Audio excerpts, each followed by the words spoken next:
Okay, so Evan By does not look the same as he did when I first met him. He was 10 years old, and I was 17 when I was the governor of Hoosier Girl State. Woo! Beautiful Marvella By was one of the sponsors, and God bless her.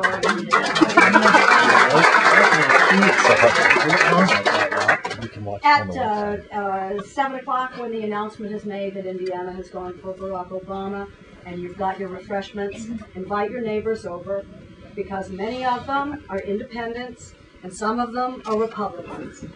And they helped us make Barack Obama president because they too want a president from the Midwest.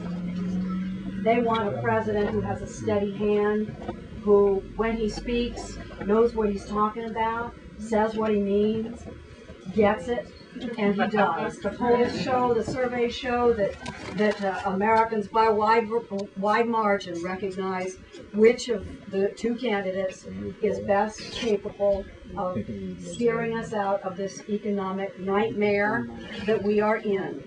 Now, I find this economic turmoil as incomprehensible as the rest of you do. But it was not unpredictable. At 2004, according to the chairman of the SEC, who, God bless him, was in the unfortunate position last week of having to give a pre-arranged speech to a group of seniors in Florida. And he had to explain to them why a new regulation in 2004 didn't work.